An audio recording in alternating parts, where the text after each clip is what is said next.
when you write critically about anyone, particularly in Silicon Valley, I think it's very quick for people to label you as like, oh, you're a hater, or you don't like them, or whatever. And, I don't think that that's true. I think I have a tremendous amount of empathy for Elon Musk, and it's part of why I find him such a compelling person to cover.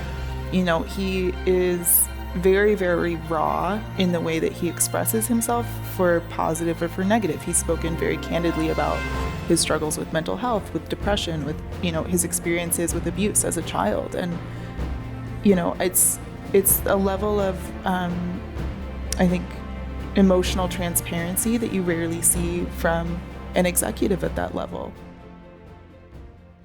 My name's Kevin Roos. I'm a New York Times tech columnist, colleague of Kate and Ryan's, and I host a podcast called Hard Fork. And now, I will introduce tonight's guests, Kate Conger and Ryan Mac. They are the co-authors of Character Limit: How Elon Musk Destroyed Twitter. Kate is a tech reporter for The Times, where she mostly writes about Elon Musk and the social media platform formerly known as Twitter. Kate's coverage of the tech industry includes writing about cybersecurity, the gig economy, and labor at outlets like Gizmodo and TechCrunch. Ryan Mac is an LA-based tech reporter for The Times. He's spent more than a decade reporting on wealth and power in Silicon Valley, first at Forbes, then at BuzzFeed News, where he was a senior reporter. Ryan led BuzzFeed's deep reporting on Facebook, which garnered a 2019 Mirror Award and a 2020 George R. Polk Award. Kate and Ryan, welcome. Thank you. And congratulations on the book. It is really great. If you have not had a chance to pick it up, I highly recommend it. I have followed the Elon Musk story, I thought, about as closely as it was possible to follow the Elon Musk story. And yet I learned so much from reading this book, so many new details in this that just made me scratch my head, sigh in deep sort of frustration, and just like wonder at how we got to the point that we are right now. So I have a bunch of questions for you all, but I wanted to start. Your book starts with this one sort of post, this tweet from Elon Musk saying, "I made an offer." And you write that was the moment where you sort of both realized that you were kind of in this story for the long haul and that you were going to need to write a book about it. Take me back to that moment and sort of what was going through your heads when you heard that Elon Musk had made an offer to buy Twitter. I think for both of us, it was so reminiscent of Elon Musk's offer to take Tesla private a couple of years earlier. He had made this sort of zany offer to pay $4.20 a share. He had to make a little weed joke in there to buy Tesla and take it private. And he didn't have the money to do it when he promised that he would, and then he never did it. And so I think we saw this, and it was interesting, but I think we were both a little skeptical of whether or not he would actually follow through, because we'd seen him make these kinds of crazy offers before and then ultimately not fulfill them. But, his motivation for buying the company was very obvious at the time. He was coming at it from a very ideological perspective. And so it was very clear that whether he did or did not go through the transaction, it was going to have a profound effect on the platform.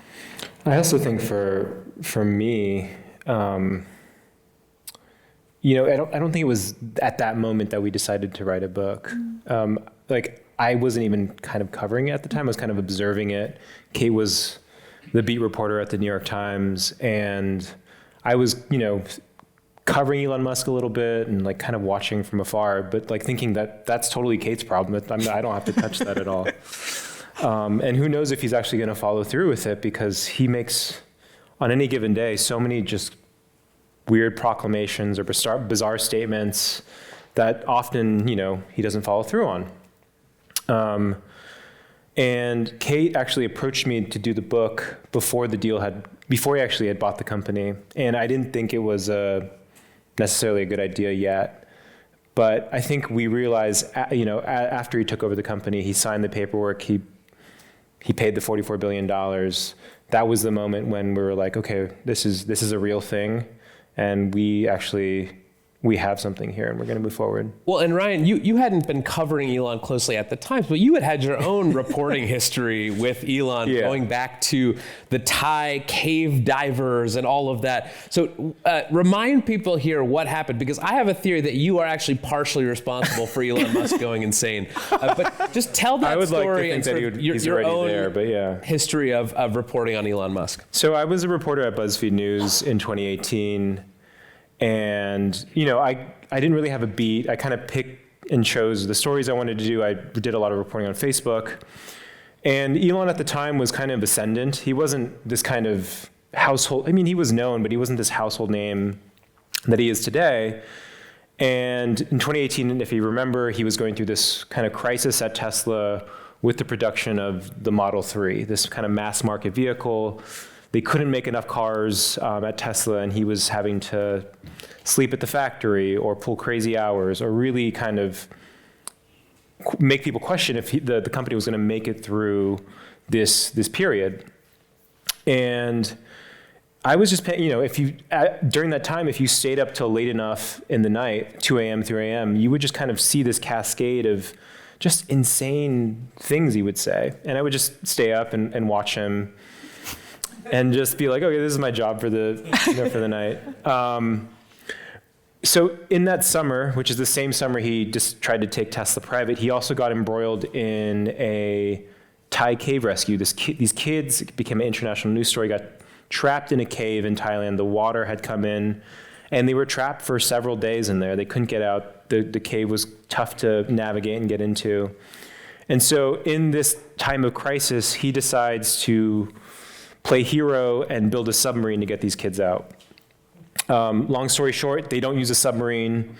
He goes to Thailand. He gets in some arguments with some of the rescuers there. One of the rescuers goes on TV and kind of denigrates the effort that he put in. He says, we don't need, thank you for your offer for a sub, Mr. Rocket Man. Right. But we actually have got things pretty covered. And then he goes home and he goes on Twitter and he watches the interview and calls the guy a pedo guy on Twitter. Like a pedophile. A pedophile. Yeah.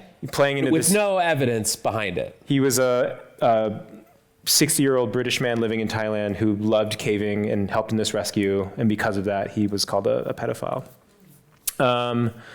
And so I got involved, as a reporter does, by asking Elon why he did it. Why did you call this guy a pedo guy? And he starts emailing me back, to my surprise. I had never really talked to him before. And he sends me this very long screed at one point that calls the guy a child rapist. He says he has a 12-year-old bride. All this insane stuff. I was like, where did this come from? And we actually didn't end up, he wanted me to publish a story into this guy, kind of confirming his stuff. We didn't. We actually ended up publishing the emails he sent to me to show his kind of state of mind. And that ended up in a defamation lawsuit. The guy sued him for defamation in the US and kind of set him off on this path that we see today, I guess. So. Yeah, the reason I say that, I'm sort of joking. It's a long story. But I actually think that incident was sort of the first time that I really thought, okay, there's something going on with this guy, because this was a case in which, he had made what seemed like a good-spirited offer to help find these kids who were trapped in a cave. That on its own is not particularly objectionable, but he couldn't take the pushback from the people who were actually involved in the cave rescue, who said, we don't want your expertise. And it seemed to break something inside of him, where all of a sudden he starts lobbing these accusations about these people kind of out of nowhere. Right. And using Twitter to do it. Yeah, and using Twitter to do it. And I remember reading your reporting and thinking, this is probably not the end of the Elon Musk insane tweet story. So you've both been journalists for a long time. You've both written, especially at length, about some of Elon Musk's trials and travails. What made you decide to do it together? Because that's not typical for books like this. Yeah, I obviously knew Ryan's reporting and his backstory with Elon that he had just shared. And Elon then blocked me, by the way. Oh, yeah. Ryan did get blocked after the defamation trial. So, yeah. But I think there was a lot of people in the media industry at the time who had a very rose-tinted view of Elon Musk and what he was doing. And even when he was saying these kinds of zany things online, people, I think, viewed him almost like a Tony Stark figure and someone who had, so much good to contribute that he was almost above scrutiny. And I really admired Ryan for being someone who would scrutinize him and would kind of push back on these things. I think he was earlier to that than a lot of other people in our industry. And so, I felt like he had a good measure of what was actually going on with Elon Musk. And when the offer was made, I had covered Twitter for a long time, but I'd not really covered Elon at all. And so it really felt like a perfect marriage of our beats. And, we spent the summer of the deal as Elon was trying to back out and not acquire Twitter after all. We spent that whole summer reporting together, and I think just found we viewed stories really similarly and had really complementary sourcing that made that easy to navigate. And so it felt like a really natural fit to me. Now, I don't want to, no spoilers, but Elon Musk did not actually participate in this book. I imagine that was going to be pretty hard given his stance on media and the New York Times and YouTube and in Ryan. particular. Well, we can spoil. I mean, I think people know that he bought Twitter. So Yeah. we sent him more than 500 questions. I think 518 questions to be exact in the fact-checking process, as well as requested interviews throughout the process. No response. So there are some books, including one by Walter Isaacson, that have sort of had Elon's participation. Walter Isaacson was following him around for a period of years and was his sort of authorized biographer. How did you go about reporting? I mean, it must have been pretty clear early on that Elon was not going to participate and was probably going to tell all his friends not to participate either. So how did you sort of get access to his world and his circle and people who knew what was going on with him? I think that there were so many people that he came up against in the deal who were willing to talk to us, including people in his circle. And something that Elon does that makes him actually exciting to report on is he likes to handle everything himself. He doesn't like to have minders. He's not like a Mark Zuckerberg where there's this, team of lawyers and handlers around him who are managing his business. He likes to do everything directly and one-on-one. And so you end up with this really wide circle of people who have had these really interesting one-on-one interactions with him and gained really personal and unique insight into how he operates. And a lot of other people of his wealth and status insulate themselves much, much more than he does. And I think Walter's book also helped us because, essentially it's a 2-year-long interview with Elon Musk. And so, whenever we wanted to know what Elon thought or said about a particular incident that we were covering in the book, we would be able to look at that and understand what he might have said in an interview with us. But, when that book was coming out, I was very, anxious and curious to see what it would hold. And the funny thing about the way Elon uses Twitter is he just puts it all out there. And so I was actually surprised at how little insight I felt like we gained into his internal state of mind because he'd just been posting through it and telling us what he thought in real time at every moment. And so, there were some things in the book that kind of expanded on his tweets, but we actually had a lot of that from him in the moment. Yeah. Now, Kate, you covered Twitter before Elon took over. People who might have used Twitter back then may think that is the sort of the good old days of Twitter. But as you know from covering the company, it was a very messy, chaotic, and sometimes sort of a company that was on the verge of implosion before Elon Musk ever got involved. And I'm glad that you started the book sort of before all of this because it sort of sets the scene. Like this was not a sort of well-oiled machine that Elon Musk took over and ruined. This was something that had problems historically over the years. I think Mark Zuckerberg famously described Twitter as a clown car that fell into a gold mine, right? It was like this sort of shoddily run joke of a company that sort of accidentally became one of the world's preeminent communications platforms. So what do you think it was about Twitter before Elon took over that made it kind of a candidate for something like this to happen? Yeah. I think there was one of the really important themes that we wanted to explore and expose in this book was, as soon as Elon came in with the offer, the narrative really flattened into good Twitter versus evil Elon. And, the story of Twitter is so much more complicated than that. Like you said, there was so much mismanagement and chaos going on at the company before he ever stepped into the picture. And so we really wanted to capture that and explain how a company with such importance could put itself in a position to be acquired like this. And so we backtracked quite a bit into kind of the twilight era of Jack Dorsey, who was one of the founders and a longtime CEO of the company, and looked at how he became really disillusioned with Twitter and with his management of it. And a big part of that was pressure from activist investors who, kept kind of gunning for him to make more money. And at the same time, he was becoming more and more immersed in the world of Bitcoin and more kind of tapping back into some of the more like punk rock and anarchic views of his youth to think this shouldn't be a company at all. Communication should be free. We shouldn't be making money off of this stuff, and we shouldn't have advertisers. And so as he's facing this pressure from investors to increase the revenue of Twitter, he's becoming increasingly disillusioned with all of that and wanting to see someone come in and take the company private, as Elon did. Yeah, and there was also something that I learned about through your reporting called Project Saturn. What was that? Oh, so Project Saturn was something that Jack sort of dreamed up the seeds of, and then his successor, Parag Agrawal, took the project over when he became CEO after Jack left. And the idea was actually to allow much more content to remain online.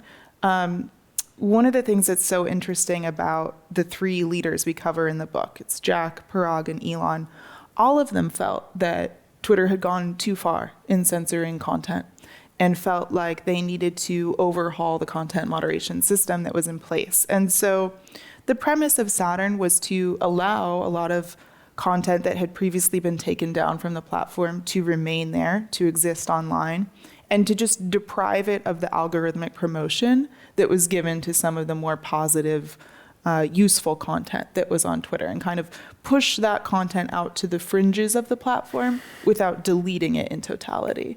So like Saturn's rings, it Exactly. would have. I see. So all the Nazis would be in the rings. The Nazis of Saturn. would be out in the hinterlands. Got it. And But they'd still be there. they would to still be clear. there, yeah. But they would be out in the hinterlands, and you have to go and seek them out. And then the things that would be in your main timeline that you would see would be, the sports posts, the news, the breaking news, the political stuff, perhaps. Yeah. I want to talk too about the moment where Elon Musk decides that he's interested in buying Twitter. Now, I had always thought that this had something to do with the Babylon Bee, which was is a satirical sort of right-wing website, sort of like the right-wing version of The Onion.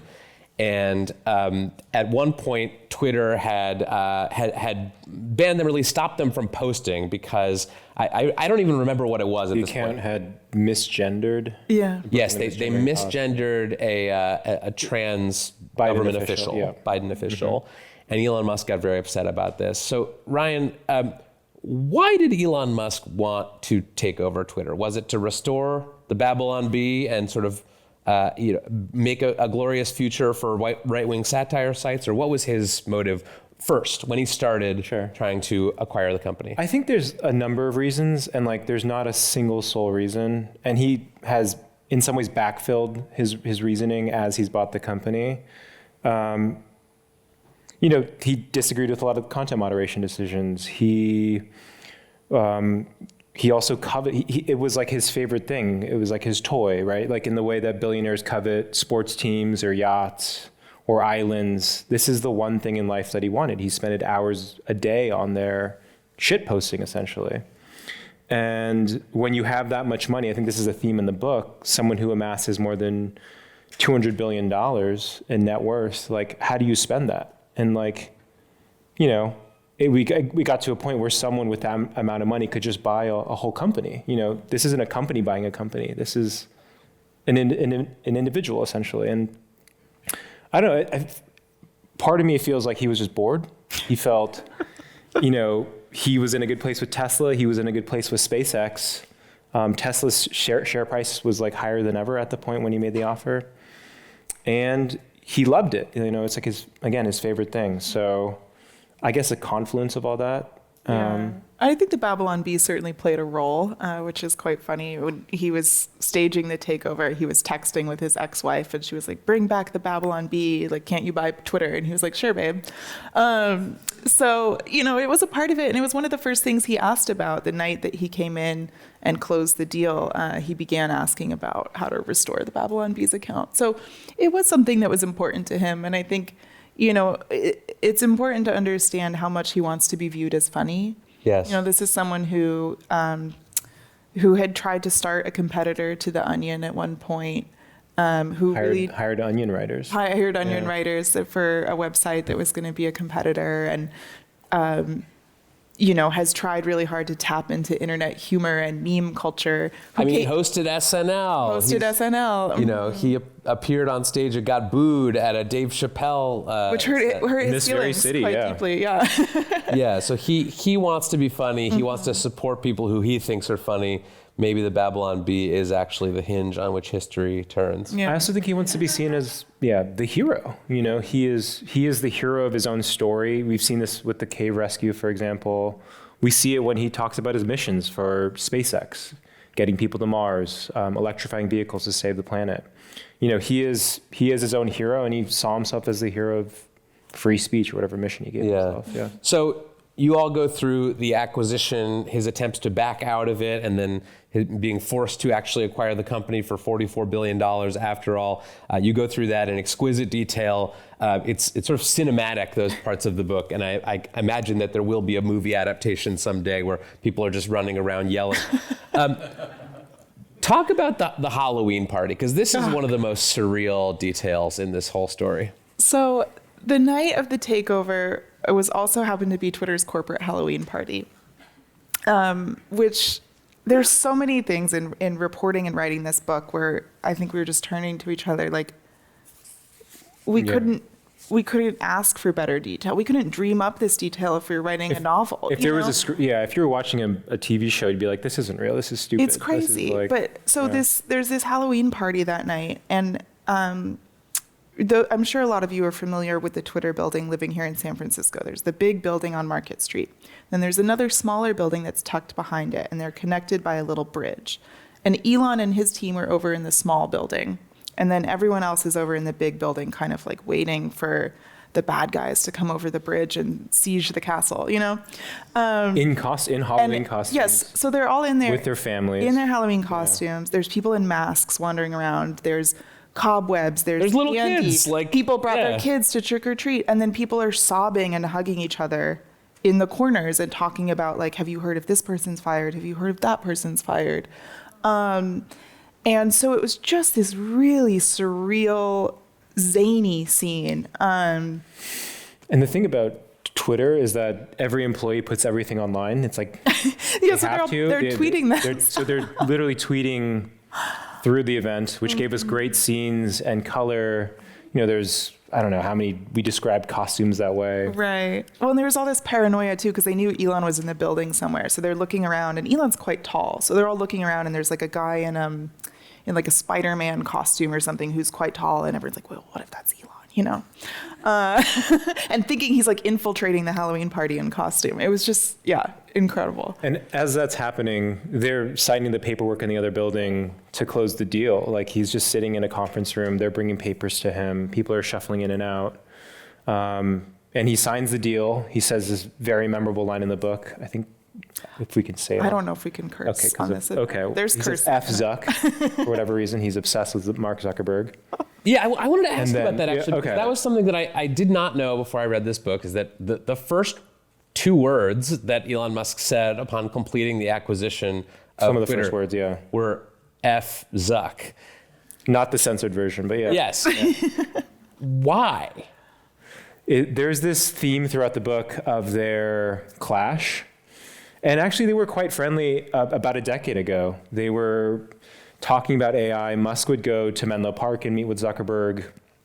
Both were not where they are now today, but they were like little masters of the universe back then. And they had a disagreement over the future of AI, actually. Musk back then thought AI was going to destroy the world. Zuckerberg believed it was the future, and they had discussions about it. They ended up clashing over it and kind of went their separate ways.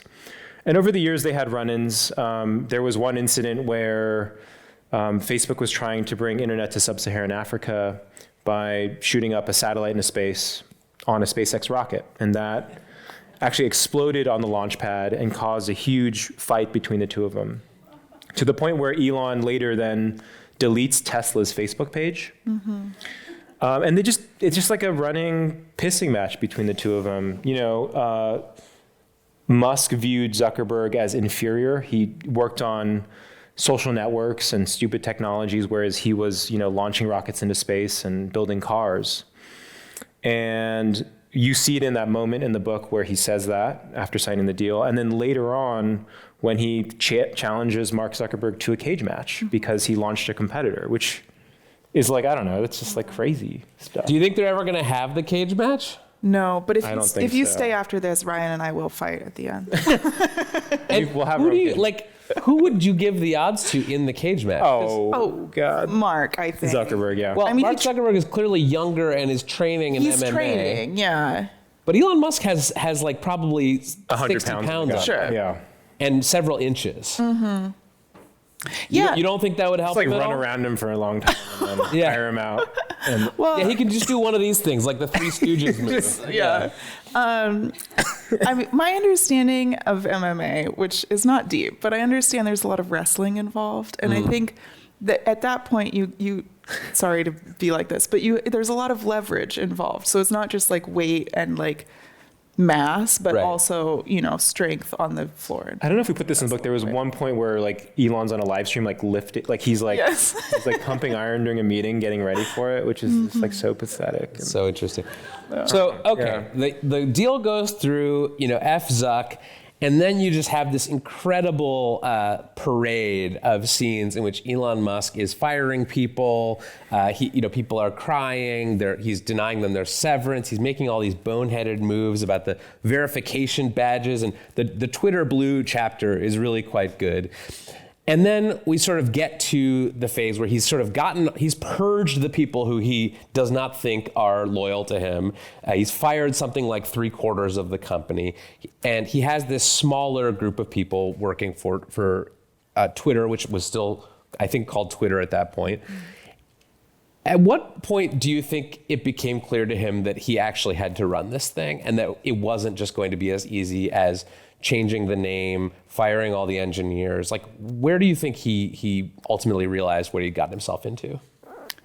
I don't know if we've arrived there yet. You think he's still sort of trying to understand what he's done?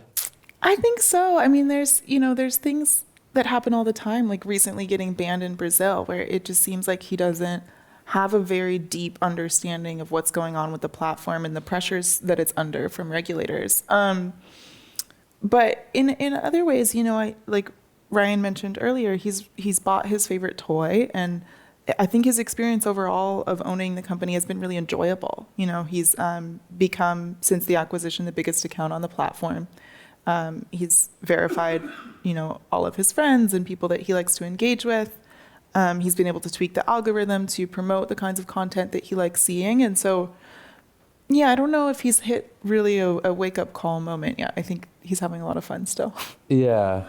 I mean, it seems like he's alternating between having fun and having like an excruciating experience where everyone's just constantly mad at him all the time. And Yeah. But I'm curious, like, if you think he views Twitter as a success story for him. Like, is this part of his life that he is going to be happy to look back on? Or do you think he would like to put this whole thing behind him or get back in a time machine and not have ever agreed to buy the thing? I think from a financial standpoint, he'd admit it's a failure. I mean, he bought it at $44 billion. It's now valued internally at $19 billion. Fidelity, one of the investors, has marked it down to 11 or 12 billion. Like, those metrics are undeniable. Like, he's killed advertising. But again, from an ideological standpoint, he's loving it. He has manufactured a platform that promotes what he wants to see, what agrees with his politics. He's lessened the impact of journalists who he despises. And yeah, I think it's everything that he wanted. But to go back to your point of why this hasn't worked, or I think there was just such a large amount of hubris coming in when he bought the company. This idea that, because I can put things into space and land rockets or electrify cars, how hard could it be to run a social network? This is easy in comparison. And I think that was a fundamental and kind of fatal misunderstanding. This viewing it as a tech problem as opposed to a people problem. This is social networking. This isn't about building or engineering. It's about, making people talk together in a way where everyone gets along, or at least tolerates one another. And I think that misunderstanding is what's hampered him to this day. Mm-hmm. Let's talk about the presidential election. Elon Musk has obviously become a big supporter of Donald Trump's. He's raised a ton of money. He's hosted, a Twitter or X Spaces discussion with him. He's promoting him on the platform every day. Why is he thrown in with Trump so hard? Is he sort of angling for power in the event that Trump wins the election? Is he afraid of what Trump might do if he doesn't support him? What is his strategy there? I think a lot of it is his own politics. He's undergone a pretty significant rightward shift himself over the last couple of years. And that's really motivated him and drawn him towards the right in general. But, even at the beginning of this electoral season, we saw him wanting to support DeSantis, throwing a launch event on X for the DeSantis campaign. And so I think he's sort of begrudgingly gotten to a point where he sees Trump as the most viable candidate and has chosen to support him. I think what Musk has really wanted from Trump is his presence on the platform. He's spoken to many former employees, current employees at the company about the idea that if Trump uses the platform the way he did in 2016, he'll draw audiences and attention back, and he'll kind of give X that spark that it needs to grow. And so he's not quite there yet. He's got Trump posting a little bit again, sometimes sharing campaign videos or things like that. But Trump still really lives on his own site, Truth Social, and that's where the majority of his posts are going. And so I think Elon still needs something from him to benefit the platform. And like you said, I think, if Trump is successful and wins the election, then, there's a potential role for Musk in the administration. And I think, he's someone who running the that. Department of Government Efficiency. Right. That's literally what they're going to call it if Trump wins. Whatever that means, yeah. Yeah. And he's going to go and fire a bunch of people. I want to challenge you each to say something nice about Elon Musk. I don't think it's a secret how you feel. The subtitle of the book is How Elon Musk Destroyed Twitter. But I would like for you each to dig into the recesses of your brains and try to come up with something that is better or than it was under the old Twitter leadership, or something that you feel like Elon Musk doesn't get credit for, because I imagine there are people out there, maybe not in this room, but maybe watching online, who think I actually don't think this guy is that bad. So give us a little steel man on the other side. Sure. I think when you write critically about anyone, particularly in Silicon Valley, I think it's very quick for people to label you as oh, you're a hater, or you don't like them, or whatever. And, I don't think that that's true. I think I have a tremendous amount of empathy for Elon Musk, and it's part of why I find him such a compelling person to cover. He is very, very raw in the way that he expresses himself, for positive or for negative. He's spoken very candidly about his struggles with mental health, with depression, with, his experiences with abuse as a child. And, it's a level of, I think, emotional transparency that you rarely see from an executive at that level. It's hard to do that when you're under constant scrutiny, to talk openly about those more negative experiences. And, it makes him fascinating to cover. And I respect that he's able to do that even under the kind of microscope that he's under. As far as the platform is concerned, I think what I had really been curious to see when he took it over is if he would bring the sort of level of innovation that he's known for to the platform. And we haven't really seen that yet. It's not like Twitter was a fast-paced technology company before. I mean, the big technological innovation that Twitter was always mocked for was their one thing that they did in 10 years was change the character limit from 140 to 280, right? So it's not That like literally took them 10 years. it took them 10 years. And so there's not like this high bar to clear, but Yes. we're talking about Elon Musk. And so it's been interesting to see actually how little the technology has changed on the platform. We still have Spaces as it was before. He's talked about adding payments and that hasn't happened. He's talked about all these changes that he wants to make, but functionally, it's still the same app or website that it always was with a different logo at the top. And so, yeah, I mean, I think he's known as such a brilliant innovator, and I'm curious to see if that kind of inventive eye will ever be turned to X. I mean, it seems like his primary innovation was just at X was just realizing that you could keep the website up with like a quarter of the staff. Right? I mean, no, seriously, there were Right, all. yeah. I remember when he took over, there were all these predictions. Oh, the site's going to be down constantly. They're going to lay off everyone who actually knows how to work the servers. People's DMs are going to get leaked. There's just going to be it's just going to be chaos. And there have been some outages. There have been some chaotic moments of things not working. But I think that's one area where a lot of CEOs have actually said like what he did was correct, because it turned out you don't need thousands and thousands of people to run a fairly simple website. Now, you need those people to do things like sell ads and for other things, but I think the worst predictions of the Elon critics did not come true, at least that I can see. Yeah. I never supported that idea, though, that, we wake up one day and Twitter would just never turn on. I think the engineers there had built up such a robust, we remember the early days of Twitter when there was the fail well and, if it wouldn't work and you would just see that kind of failure notice. But since then, like Twitter built a pretty robust infrastructure to keep it online. And I think he's benefiting from that. At the same time, like without those people that, that he's fired, he's now getting banned in Brazil. That didn't happen before. He's not selling ads. Let's talk about Brazil. Yeah. Sure. Explain what happened there for people who haven't been following the story. So Brazil is a really interesting case, and it's something that we get into pretty deeply in the book. I think where Elon and Brazil really started is right after he took over the company. The U.S. was heading into a midterm election, and Brazil was heading into their presidential election. And so he came in and immediately wanted to do some slash and burn work on the content moderation systems. And the people who were there begged him to hold off because they're like, we can't interrupt these elections. We need to moderate content until these elections are resolved. And then you can make the changes that you want to make. But please wait. So he waited, and the Brazilian presidential election happened. A more leftist candidate unseated the right-wing candidate who was in power.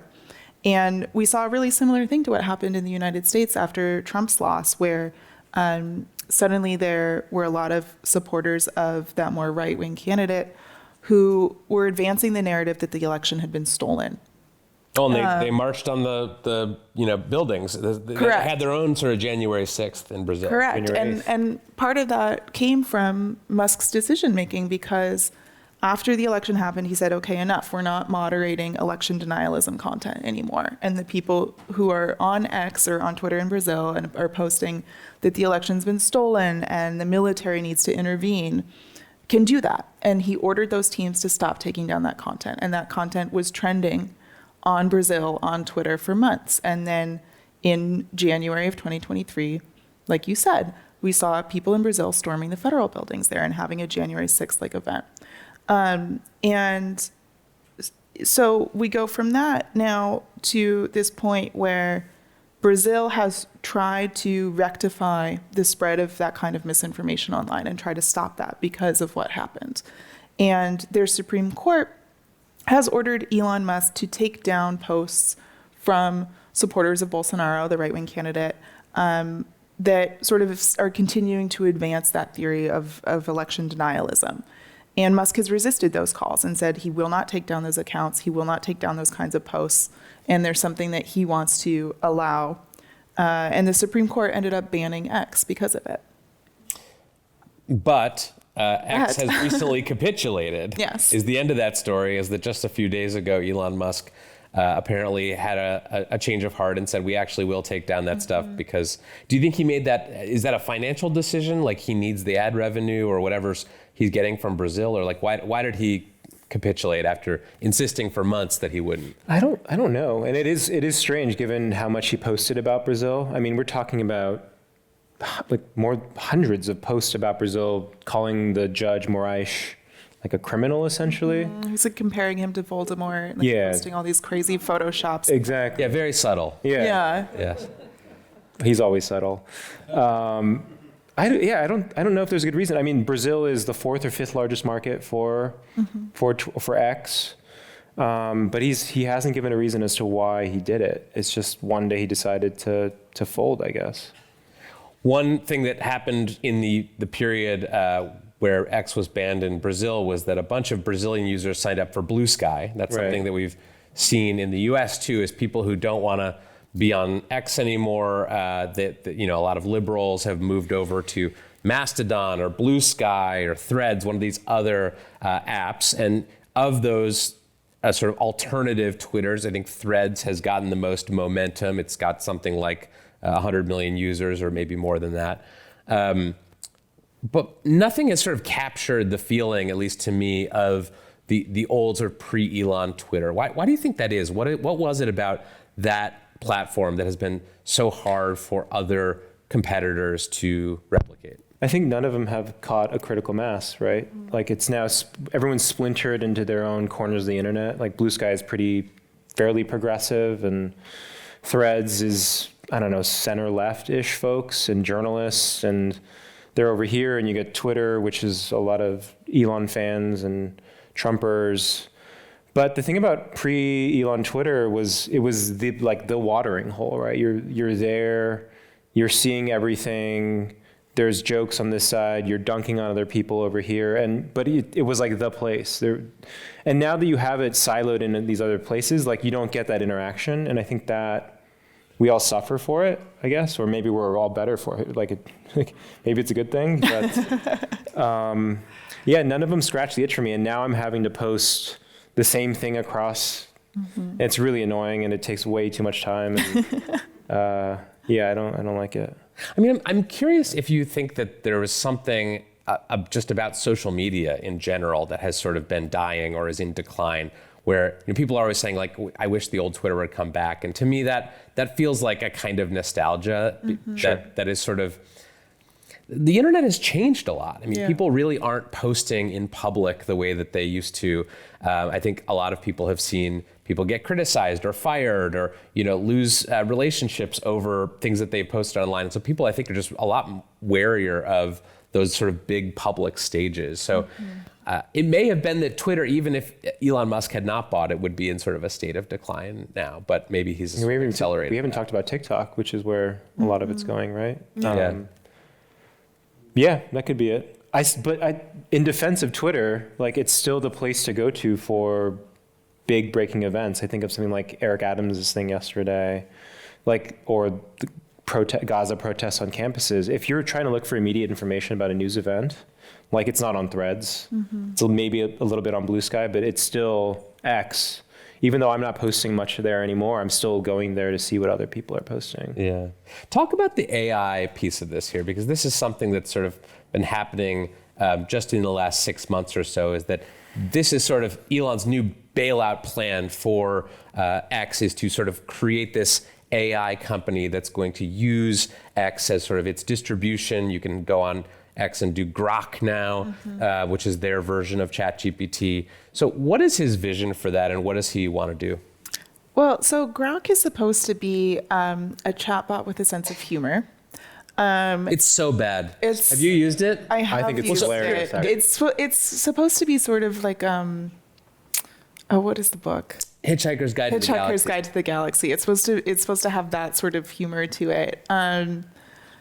So yeah, it's odd. The one thing it is really good for is creating images of actual famous people that are AI generated. So you can have in very compromising situations. Though. Yeah, you can have Kamala Harris, kissing Donald Trump or something. Yeah. Like, I generated Pikachu in a Nazi uniform. Yeah. Last, just to, like, test it out. Well, and it was like, yeah, it wasn't good. and you wonder why Twitter banned you. Yeah.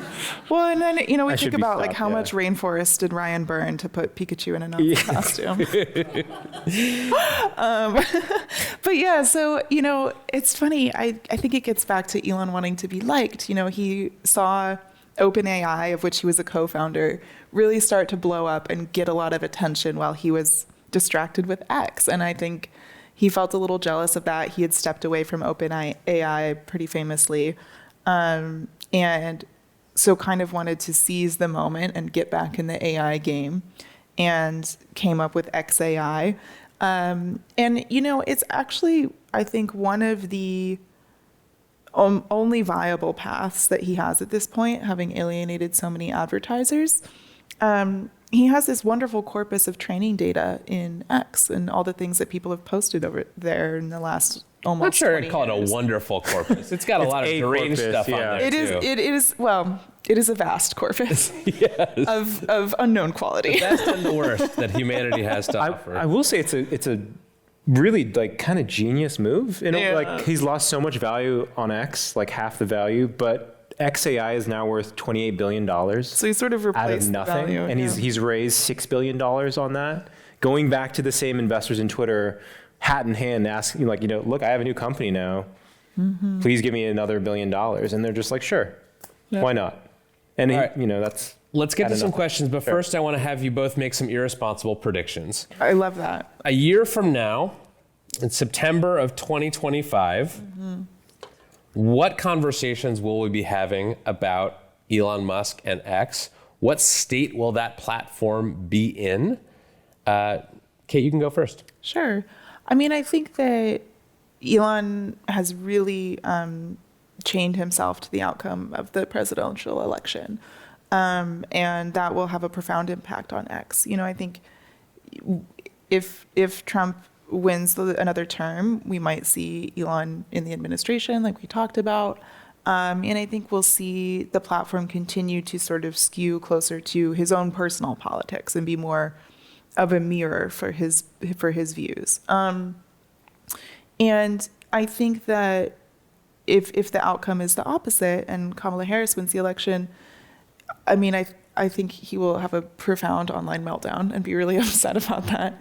And then I think it might sort of erode some of the relevance of the platform, because right now people are there in large part, I think, to see what he's doing with it, what he's doing with this hub for online political speech and how he's using it to drive his politics. And if he fails at that, it's just the platform is a little less interesting and he's a little less interesting as a result.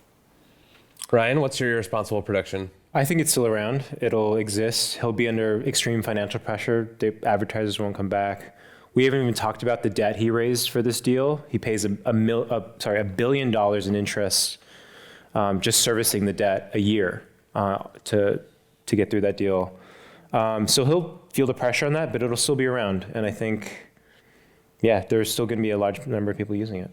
Do you think he will have responded to your 518 questions a year from now? Maybe it's just taking him a while. He wants to be very thoughtful about the answers. Well, he did post about the book the other day. He posted a couple laughing emojis, so I think he's getting around to it. Yeah. Do you think he's like His enjoying first the book comment. so much? What? He's enjoying the book so he's much. Yeah. speed reading, through Laughing. it. He loves the audiobook. Yeah. Yeah, well, this would be very enjoyable to read if you were on a large amount of ketamine. Okay, let's go to some questions. How do you think people will regard Twitter's acquisition in the future? Kate. Oh man, I mean that was part of why we wanted to write this. It's a historic acquisition, and I think we overuse the word unprecedented in the media, but it certainly is an unprecedented acquisition. You don't see a single person buy a company of this size. That just doesn't happen. And especially for political purposes, this isn't a deal that was assessed for its financials and thought to be profitable. This is something ideologically that Elon Musk wanted to do, and so he did it. The nature of the deal, I think, itself and the way it played out, the lack of due diligence, the speed,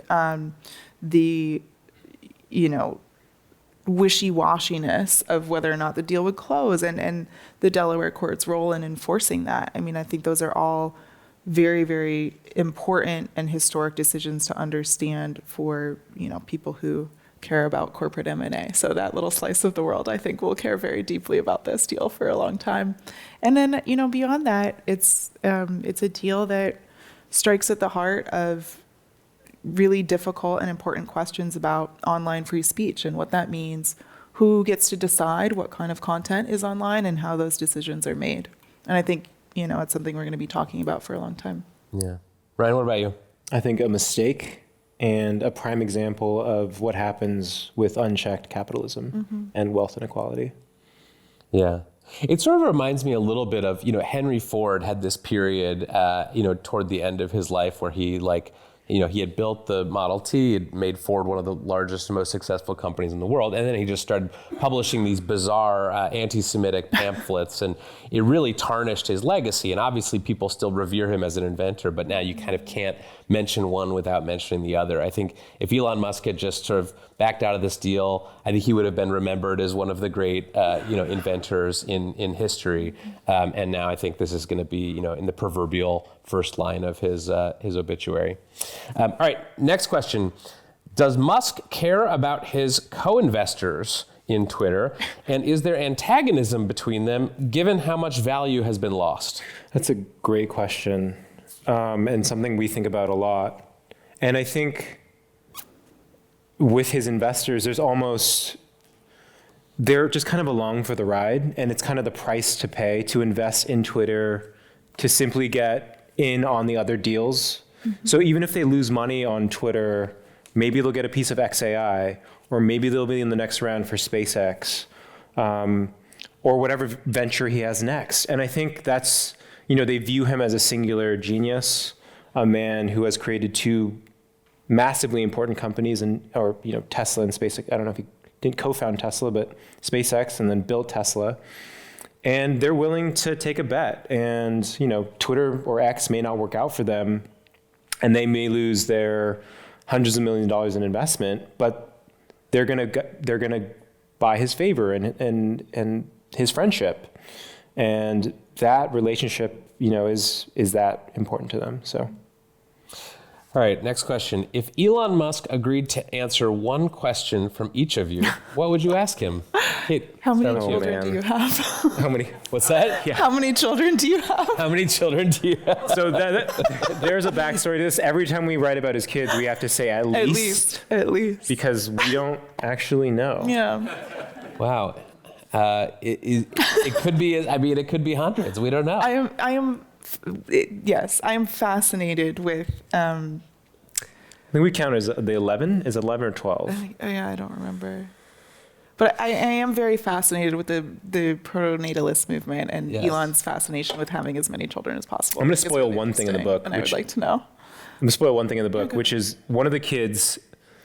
Should we tell the story? Yeah, sure. He took he was having kids with two women. One was Grimes, the singer. One was his chief of staff at this company, Neuralink. And this woman didn't know that the other woman is having child. Grimes didn't know about Siobhan's Thank kids. you. And Grimes and Elon had agreed on a name for their daughter, their coming daughter, to be named Valkyrie. Well, Elon took that name, the daughter's name, and gave it to his other daughter with this other woman before Before the birth of Grimes' daughter. And then when Grimes is found out, she was furious and wrote a song about it and posted it on Twitter. And no one knew what it was about. It had like the lyrics and everything. And we kind of pieced it together that it was because of this. And there's just so much, he's so messy, it's just it's like a Bravo drama, So what's your one made it. question for Elon Musk? Yeah. Why'd you do that? What would be my one question for Elon Musk? Gosh. Ah, man. Can I get some help? I already said mine. Oh. What? Unblock me, you coward. No. I want to know about his drug use, I guess. He's talked about ketamine and... Yeah, why not go with that? Yeah. Talk about his narcotics use. Yeah. Yeah. Next question. This is not specifically about the book, but I'm curious to hear your answers. As journalists, what is the greatest challenge facing your profession today? Ooh, you want to start? Go ahead. No, Kevin. Oh, Kevin. This is a question for you two. Oh, yeah. Okay. Well, Kevin's in podcasting, so he's safe. I mean, I think one of the challenges that I worry about quite a bit is the on-ramp to journalism. When Ryan and I started, there were so many options for young journalists. I started in alt weeklies. I worked at the San Francisco Weekly here in the city. I worked for the Village Voice for a time. And then we both worked in digital media, Ryan at BuzzFeed and I was at Gizmodo. But there were ample opportunities for young journalists to get a foothold in the industry and tell really ambitious stories. And those opportunities are very few and far between now, and I worry about that. And, I have young journalists approach me often and ask for career advice and how to get started, and the truth is I don't know. And so that's very concerning to me. The industry has always been one that is particularly geared toward people who have family money and family support and can rely on that when they're underpaid by the industry. And that creates problems in the talent pool. You don't have enough people from underrepresented groups telling stories. And as those opportunities dry up, I think it furthers the wealth inequality that we see in the industry. And that it really worries me. I think for myself in the industry,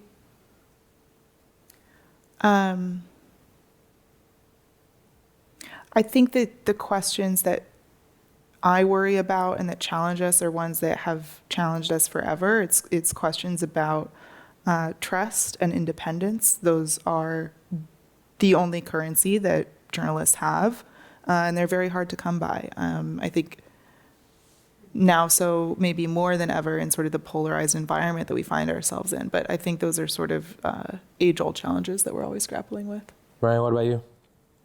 I just think the failure for, maybe it's the issues with our own papers or whatever, but the inability to get people to understand that they need to pay for news and not understand that it's free, and just the collapsing business model of news, as well as the collapse, this greater understanding that billionaires aren't going to save us. We've seen Bezos by the Post and Patrick Soon-Shiong by the LA Times, and those are not going well for either of them. And I think, I don't know what's next for the state of news, because if that doesn't work, then, it's not a good sign. I don't know, us three all work for the New York Times. Mm-hmm. I don't think it's a good thing. I love the New York Times, but I don't think it's a good thing if the New York Times is the only game in town. Mm-hmm. We thrive in competition. It's great to have the Journal and the Post and the LA Times be there by your side. And if we're the only game in town, that's just not a good place to be. In conclusion, please keep playing Wordle. Yeah. All of our salaries depend on it. Yeah. And thank you for your business. Next question, and then I think we have just a couple more minutes. Having worked in tech for a decade, a common theme has been chaos, some good, some very bad. What do you think effective governance or accountability looks like at private tech companies like Twitter? Oof. At private companies? It says private tech companies. Okay. Yes. Oof. I mean, but we could extend this to the publicly traded tech. Yeah. I think private just meaning they have private governance. Okay. Accountability is very hard to come by in the tech industry. These companies are so large and so profitable that it is very, very hard to hold them accountable. Especially so when they're private and they don't have a cohort of investors who can kind of use their investment as leverage to influence the company. We explore accountability a lot in this book, and we see time and time again Elon run up against the SEC, for instance, and he gets it's a $20 million fine, which is a parking ticket for him. It doesn't matter, and it never affected him, and it never stopped him from tweeting crazy things that weren't true. We see him come up against the FTC in the book, and then they kind of back away from that enforcement. There's potential for regulatory action in the EU, something like we saw in Brazil, but I think accountability for these companies is very hard to come by. I'm still a believer in journalism being a form of accountability. It's so rewarding when an employee like sticks out their neck and reaches out to one of us and is like, this is the weird thing that's happening in my company. It's not good. I think it's important that you cover it. And, we can't cover every story, but some of our best Twitter reporting was from folks like that, and that in some ways, in the Twitter case, shamed Elon into changing things. I remember when he cut janitorial services, this is a part in the book, where there was literally no toilet paper, and we wrote about it, and it was like so embarrassing for him, and like... And then they got toilet paper back. So which is like... And journalism gets results. Yeah. Journalism gets results. We will get you did toilet a good paper. thing. Yeah. So... Well, every time someone says journalism is meaningless, I'm gonna share that story. They got toilet paper at Twitter. Back at Twitter. We can get you toilet paper. That was really important for someone. They were sitting on that toilet and they looked over and they were like, shh, it's gone. Like, we need this. And Okay, last question Great. for you both. Now that the book is out, is there a story you wish you could have included? Ooh. Oh my God, of course. Yeah, there's so many things that I think we would have loved to put in the book. If there are many stories from the narratives that are covered in the book that if we could have included them, we would have. And then I think the publishing has such a long tail. So we submitted this manuscript in like March, I want to say. February, March. And then we had a summer of waiting for it to come out. And, I think this is Ryan and I's first book. So we had no idea what we were dealing with. And we were like, what's going on? Can you guys do it faster? And they're like, we're literally printing it on paper. What's wrong with you? But yeah, when you're dealing with someone like Elon, who's in the headlines all the time, there was tremendous anxiety over, what if he does something today that profoundly affects the company and it's not in the book? What if his private jet goes down and it's not in the book? All these things that we were just constantly worried about. We end the narrative with his first meeting with Donald Trump, and so I think we've captured a little bit of his political shift here, but obviously that's become much more pronounced and profound over the last couple of months. And so, yeah, there's so much from this summer that, I don't know, maybe we'll do a new ending for the paperback I do think, or something. yeah, that's the problem with covering Elon is every day there could be 2 or 3 news stories, and our book could be twice as long if the epilogue is in March, that March meeting with Donald Trump. And if we had continued it and covered every detail, it would have been almost too much, I feel like. Today he endorses him after the assassination attempt, and the next day he's on a Twitter space with him, and the next day he's tweeting out great replacement theory stuff. And so, I don't know, I like where we end it. But yeah, there probably could be more Trump stuff. And who knows, there could be another edition where we add that stuff in. The sequel. All right. Well, I think that's all the time we have today. Thank you, Kate. Thank you, Ryan. And thank you all for your great questions. Thank you so much. So much fun. Thank you, Kevin.